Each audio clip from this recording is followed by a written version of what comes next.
Hidup ini sirotol mutakin. Al-Kahfi, berbanyak-banyak Al-Kahfi.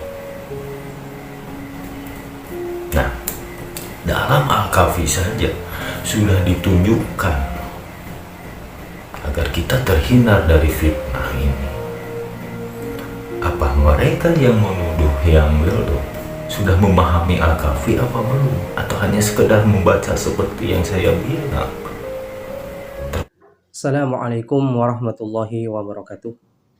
Alhamdulillahi rabbil alamin. Assalatu wassalamu ala asyrafil anbiya'i wal mursalin Sayyidina wa maulana Muhammadin wa ala alihi wa sahbihi ajma'in, amma ba'du.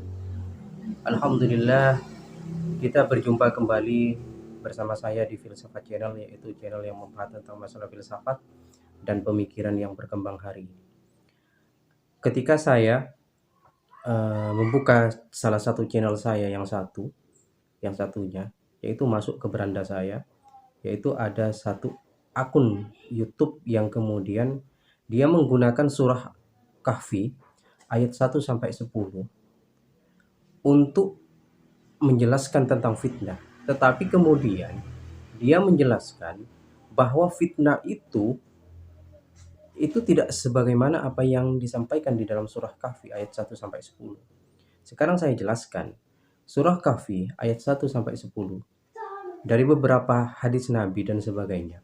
Dia menjelaskan tentang bagaimana tentang fitnah Dajjal di akhir zaman. Fitnah Dajjal yang kemudian akan merusak akidah kita. Dan kemudian orang itu membandingkan dengan apa yang dilakukan oleh kami-kami yang tidak setuju dengan pandangan Hyang Weldo. Dia mengatakan bahwa kami sedang memfitnah Hyang Weldo dengan menggunakan surah Kahfi. Saya jelaskan surah Kahfi itu memiliki keutamaan atau keistimewaan tentang bagaimana kita bisa terhindar dari fitnah Dajjal. Karena di dalam surah Kahfi itu termaktub beberapa pujian dan peringatan dari Allah bagi kita yang lalai atau bagi kita yang termakan fitnah Dajjal itu sendiri. Sehingga kita diperingatkan di dalam surah Kahfi itu. Bukan kemudian dikaitkan dengan kita yang tidak sepaham dengan apa yang disampaikan oleh Hyang Weldo. Oke lah begini.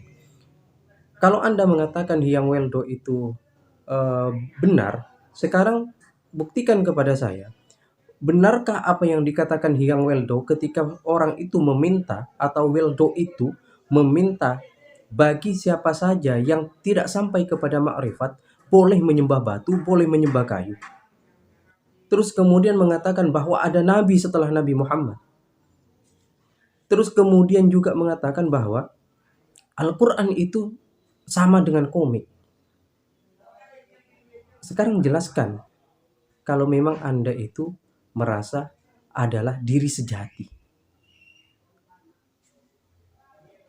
Begini, saya merespon apa yang Anda katakan karena surah Kahfi itu tidak sebagaimana apa yang Anda jelaskan. Oke lah, di dalam surah Kahfi kalau Anda baca secara keseluruhan itu ada 3 kisah yang kemudian perlu kita pahami, yaitu tentang kisah Zulkarnain, kisah Ashabul Kahfi, dan juga Nabi Khidir dan Nabi Musa. Dan ini yang perlu kita pahami bersama, bahwa surat Kahfi itu ketika mengatakan tentang fitnah, itu fitnah Dajjal di akhir zaman. Bukan kami kemudian yang tidak sepaham dengan Hyang Weldo atau Weldo itu sendiri, Anda mengatakan kami itu tidak paham tentang agama.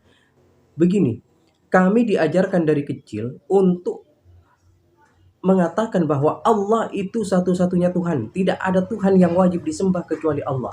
Hyang Weldo meminta kita umat Islam untuk menyembah batu, untuk menyembah pohon, dengan alasan kalau kita mengatakan atau memuji ciptaannya, orang itu akan senang atau Tuhan itu akan senang. Dia bandingkan dengan pelukis karena dirinya pelukis.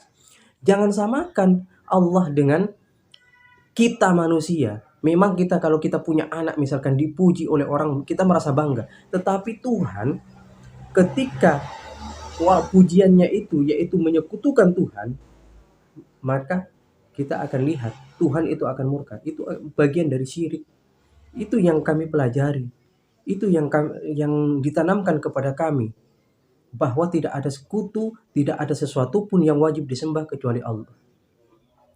Yang kedua, Nabi Muhammad itu adalah Nabi akhir zaman. Weldo mengatakan masih ada Nabi. Bahkan juga Weldo mengatakan untuk sampai kepada Tuhan harus bisa mampu melihat Tuhan. Nabi Muhammad saja tidak mampu melihat Tuhan itu sendiri. Kalaupun di peristiwa Isra Mi'raj, misalkan Nabi Muhammad juga melihat Tuhan itu sendiri misalkan, tapi Nabi Muhammad tidak menjelaskan kepada kita umatnya bahwa beliau itu melihat Tuhan. Kenapa? Ada hal-hal yang kemudian tidak bisa kita pahami dengan akal kita. Nabi Muhammad saja tidak berani mengatakan bahwa beliau itu melihat Tuhan, tapi dia menghadap Tuhan. Begini, menghadap itu tidak harus dengan cara kita melihat langsung. Tidak harus dengan melihat langsung. Ada hal-hal misalkan menghadap presiden, bisa saja kita menghadap ajudan-ajudannya, bisa saja kita menghadap menteri-menterinya, diwakilkan oleh menteri-menterinya. Tetapi atas dasar perintah presiden, misalkan seperti itu. Jadi Allah itu tidak bisa dilihat. Yang Weldo mengatakan bisa dilihat. Ini yang menurut kami orang Islam, ini yang tidak kami setujui, tidak kami sepakati ketika meminta menyembah batu, ketika mengatakan bahwa tidak percaya terhadap hari kiamat. Hari kiamat itu bukanlah hari kehancuran dunia, tetapi hanya kebangkitan spiritual. Bukankah sesuatu yang kita saksikan bahwa orang mati itu mati? Apakah ketika mati spiritualnya saja yang mati? Tidak. Ini berkaitan dengan akidah. Nah ini bagi Anda yang membela Weldo dengan membawa surah Kahfi, ini sungguh keterlaluan Anda. Surah Kahfi itu menceritakan tentang fitnah Dajjal. Dan saya rasa orang yang kemudian mengubah surga itu menjadi neraka, neraka itu menjadi surga, itulah Dajjal. Dan itu yang dilakukan oleh Weldo. Cukup sekian. Assalamualaikum warahmatullahi wabarakatuh.